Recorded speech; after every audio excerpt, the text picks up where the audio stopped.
जो चाहोगे सो पाओगे। You can get what ever you want. हम चाहते तो बहुत कुछ पाने की, पर इसमें सफल नहीं हो पाते। क्या ऐसी कोई तकनीक है या विधि है जिससे कि हम जो पाना चाहते हैं उसे हासिल कर पाएं?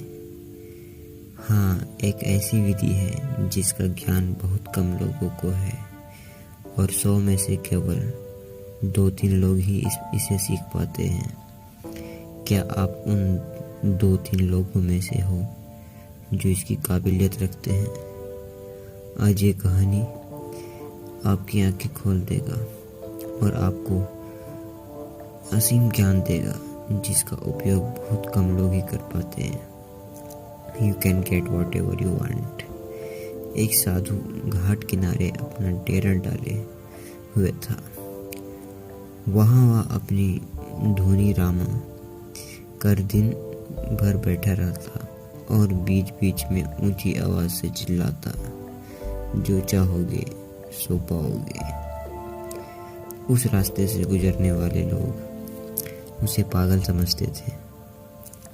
वे उसकी बात सुनकर अनसुना कर देते और जो सुनते वे उस पे हंस देते। एक दिन एक बेरोजगार युवक उस रास्ते से गुजर रहा था। साधु की चिल्लाने की आवाज उसके कानों में भी पड़ी, जो चाहोगे सो पाओगे।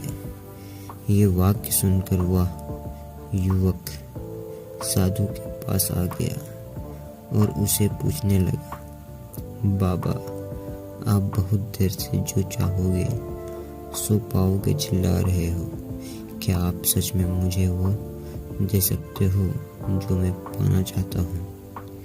साधु ने बोला, हाँ बेटा, लेकिन पहले तुम्हें मुझसे ये बताओ कि तुम पाना क्या चाहते हो। बाबा, मैं चाहता हूँ कि एक दिन मैं हीरे का बहुत बड़ा व्यापारी बनूं। क्या आप मेरी ये इच्छा पूरी कर सकते हैं? युवक बोला, बिल्कुल बेटा, मैं तुम्हें एक हीरा और एक मोती देता हूँ। उससे तुम जितने चाहे हीरे मोती बना लेना। साधु बोला। साधु की बात सुनकर युवक की आंखों में आशा की ज्योति चमक उठी। फिर साधु ने उसे अपने दोनों हथेलियों आगे बढ़ाने को कहा। युवक ने अपनी हथेलियां साधु के सामने कर दी।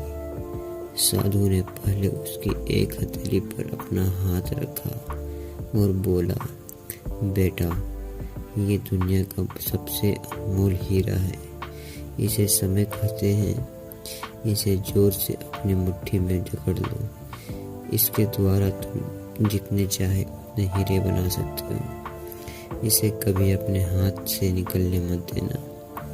फिर साधु ने अपना दूसरा हाथ युवक के दूसरे हाथ में रखा। बेटा, ये दुनिया का सबसे कीमती मोती है। इसे धैर्य कहते हैं। जब किसी कार्य में समय लगाने के बाद भी शांति परिणाम प्राप्त न हो तो इस धैर्य नामक मोती को धारण कर लेना।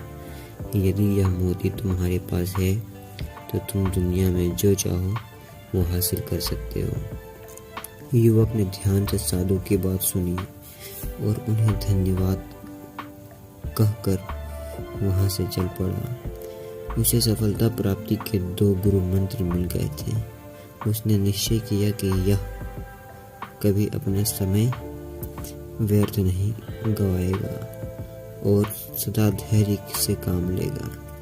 कुछ समय बाद उसने हीरे एक बड़े व्यापारी से काम करना प्रारंभ किया। कुछ वर्षों तक वह दिल लगाकर व्यवसाय का हर गुण सीखता रहा और एक दिन अपनी मेहनत पर और लगन से अपना सपना साकार करते हुए हीरे का बहुत बड़ा व्यापारी बना। कहानी का सीख, लक्ष्य प्राप्ति के लिए सदा समय धैर्य नामक के हीरे और मोती अपने साथ रखें। अपना समय कभी व्यर्थ न जाने दें और कठिन समय में धैर्य का दामन न छोड़ें। सफलता अवश्य प्राप्त होगी। ये दो गुरु मंत्र याद रखना और इसका उपयोग करना।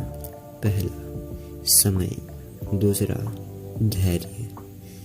जिस व्यक्ति ने ये दो चीजें अपने वश में कर ली, वो व्यक्ति कभी अपने लक्ष्य से भटक नहीं सकता।